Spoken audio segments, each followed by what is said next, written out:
This is freedom. President Muhammad Buhari launches National Crisis Management Doctrine. Nigerian Association of Resident Doctors to decide on strike Sunday.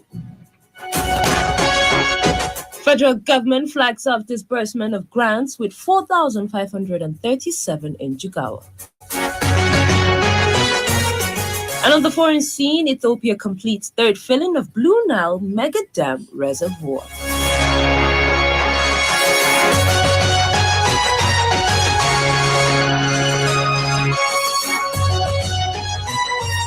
Good evening. You're listening to Freedom Global News on 99.5 FM. I am Zahra Zanna. Today is the 12th of August, 2022.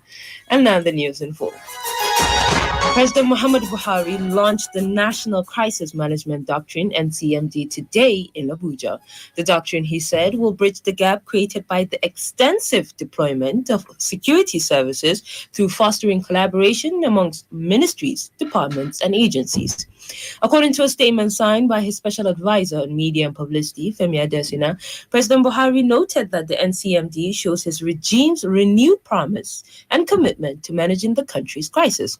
The statement is titled President Buhari Launches National Crisis Management Doctrine. Speaking at the launch, the president commended the efforts of the National Security Advisor, Major General Babagana Mongono, his staff, and members of the working group from various responder MDAs for the remarkable work in developing the doctrine. He described the NCMD as a significant milestone in recognizing the need for collective efforts to achieve coordinated, effective, and efficient national crisis management.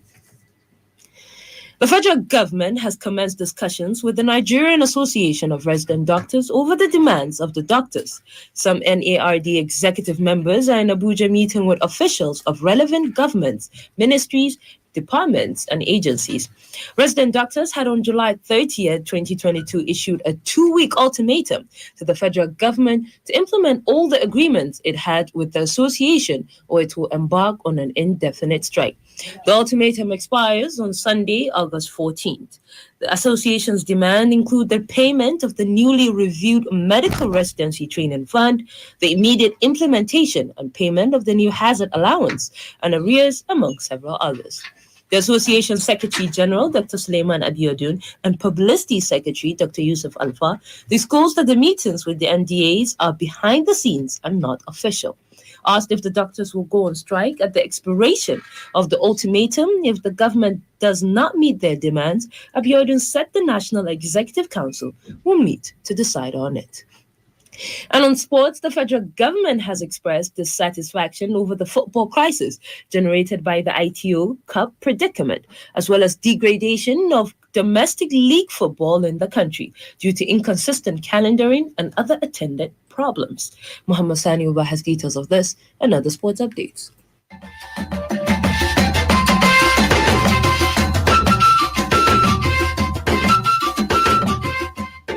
The Ministry of Youth and Sport Development, in a press statement signed by the Director Press and Public Relations, Mohammed Menja, described the latest crisis where football clubs have pulled out of the ITO Cup as unacceptable and directed the Nigeria Football Federation to act swiftly and find encompassing and sustainable solution to all contending issues. The ministry said it was unacceptable that teams were treated against the rules, but according to other consideration not in the rule books. Meanwhile, former Nigerian midfielder Harry Nwosu has warned the Super Falconet technical crew and the players not to be carried away by their victory over France in the 2022 FIFA Under-20 Women's World Cup. Recall that Nigeria defeated France 1-0 last night to commence their campaign on a bright side. In another update, Manchester City's Kevin De Bruyne and Real Madrid duo Karim Benzema and Thibaut Courtois have been shortlisted for the Men's UEFA Player of the Year award.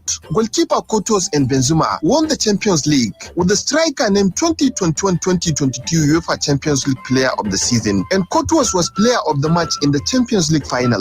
Midfielder De Bruyne won the 2021-2022 Premier League Player of the Season. The top 3 nominees were chosen from an original list of 15 players, which included Paris Saint-Germain's Kylian Mbappe, Roma's Lorenzo Pellegrini, Bayern Munich Sadio Mane, and Liverpool Virgil van Dijk, Mohamed Salah, Trent Alexander-Arnold, and Fabinho. UEFA also revealed the shortlist for the Men's Women's Manager of the Year award, with Real Madrid's Carlo Ancelotti, Manchester City's Pep Guardiola, and Liverpool Jurgen Klopp named.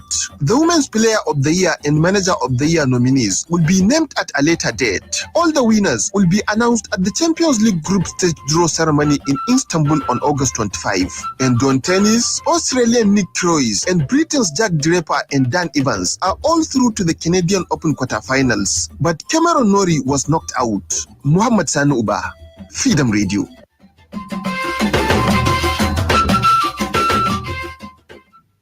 Global News is coming to you from Freedom Radio 99.5 FM. You can send your comments, opinions, and watch us live on Freedom Radio Nigeria on Facebook.com. You can get the link to the page on our website, freedomradionig.com.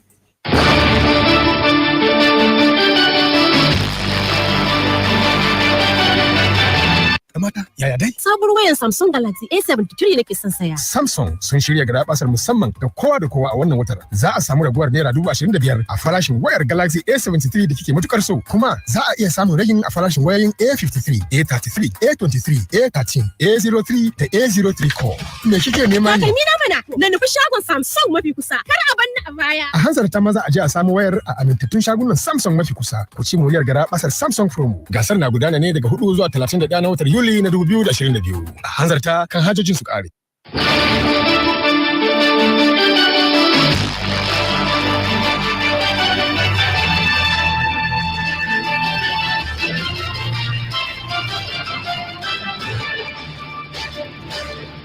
Welcome back. You're still listening to Freedom Global News on 99.5 FM.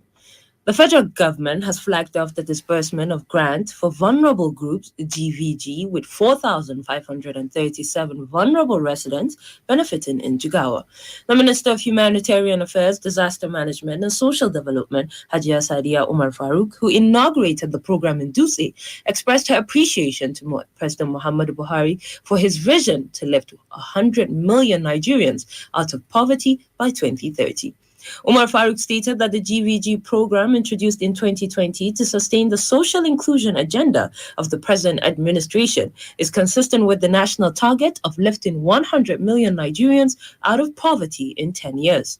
She said that it was designed to provide a take-off grant to some of the poorest and most vulnerable Nigerians in rural and peri-urban areas of the country, where a cash grant of 20,000 naira will be disbursed to the poor and vulnerable category across the 36 states of the Federation and the Federal Capital Territory. The minister also encouraged the state government to emulate the federal government's gesture and extend similar interventions to promote social inclusion in its policies, programs, and projects. During rainy season, malaria increases due to the weather stagnation, the heat, and mosquitoes breeding more frequently, as well as a dirty environment and lack of proper care. Rahima Chitu takes a look at the causes, symptoms, and prevention of malaria. Health experts say that the current increase in malaria is related to the lack of sanitation and the lack of weed removal. Due to the rainy season, the drainages are filled with dirty water, which becomes a conducive environment for mosquitoes to breed, which causes malaria. With rampant malaria, people tend to self-medicate. According to experts, excessive consumption of self-medication also causes other disease in the human body. Some Kano residents share how they prevent themselves from malaria. I prevent myself by cutting the bushes around, and then whenever I want to sleep, I use insecticide to sleep, and I use a mosquito net. During evening times, I stay in a safe place where mosquito won't be able to bite me, such like mosquito nets. What could be the causes of malaria? A medical expert at the Infectious Disease Unit, Aminu Kano Teaching Hospital, Dr. Abdullahi Delahatu, speaks on the causes and symptoms of malaria. Malaria is a febrile illness. That's an illness with hotness of body and is caused by an infective organism, usually after mosquito bite, term called Plasmodium. Okay, the symptoms of malaria, as most people know, usually is hotness of the body weakness, headache, joint pains, and body pains. Dr. Abdullahi Delahatu explains the preventive measures to be taken against malaria. The best way to prevent it is to avoid contact with mosquitoes. Usually mosquitoes lay their eggs and hatch their eggs in a stagnant water. That's why it's prevalent during rainy season. By avoiding stagnant waters in our environment is one way to prevent malaria. Our windows, our doors, and also there is a treated nets that usually we advise individuals to sleep underneath. But before then, usually people get to bed around 10 or thereabout. So before that time, it's important people can use repellent or by using clothes that he covers all the exposed part of the body so that he is not being bitten by mosquito. So you may say, I've taken this sort of medication for 3 days and still I'm having malaria. It's either the parasite, that's the germ, is resistant to drugs, or an individual is taking substandard drugs. That illness is not malaria. It's another illness, but he's taking anti-malaria for different illness. According to experts, if malaria is left untreated, it could result in anemia, jaundice, mental confusion, kidney failure, a coma, seizures, and even deaths. Cerebral malaria, which causes swelling of the blood vessels of the brain, can result in brain damage. Rahima Chitu, Freedom Radio. On business, Abdurrahman Hamis in Medina has an update. The government has stated that it is set to implement a new tariff hike of 5% on calls and data.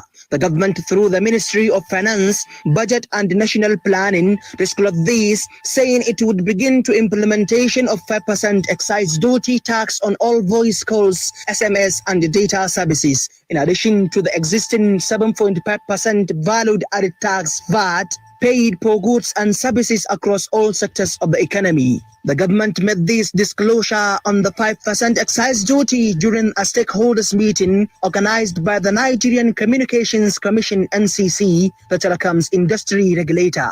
At the meeting, Hajia Zainab Ahmed, who was represented by the Assistant Director, Tax Policy, Federal Ministry of Finance, Budget and National Planning, Musa Umar, noted that the 5% excise duty has been in the Finance Act 2020 but has never been implemented.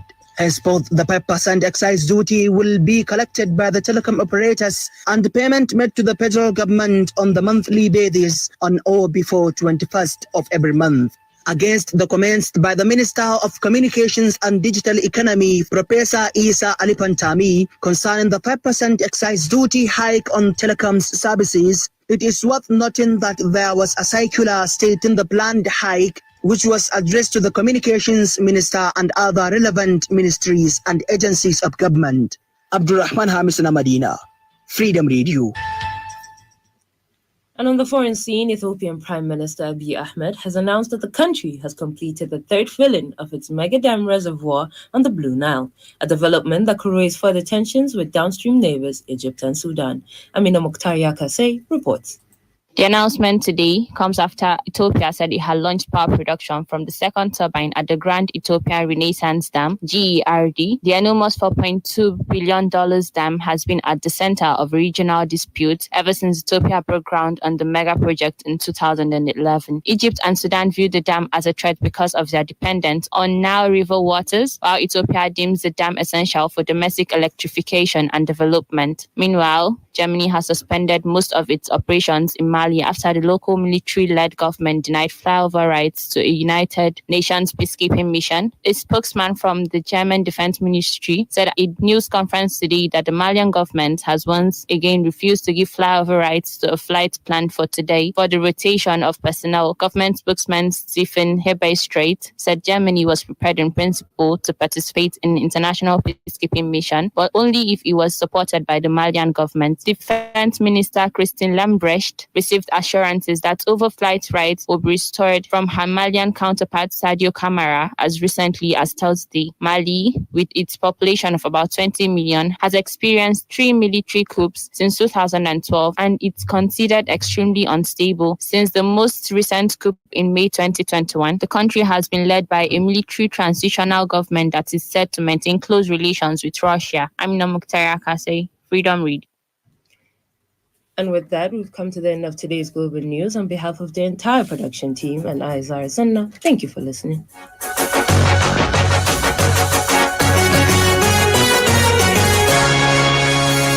This is Freedom Global News. Freedom, freedom, freedom, freedom, freedom, freedom, freedom, freedom. Naija no dey carry last because we dey support our own. Like we dey support Verve card, the #1 Naija payment card. Make your payment withdraw or transfer money with Verve card, the ogbonge Pan-African card wey dey available in over 180 countries. Verve card dey sama plenty card rewards so that we fit dey jolly dey go. Tell your bank say na Verve card you want and Verve up today. Verve, enjoy the good.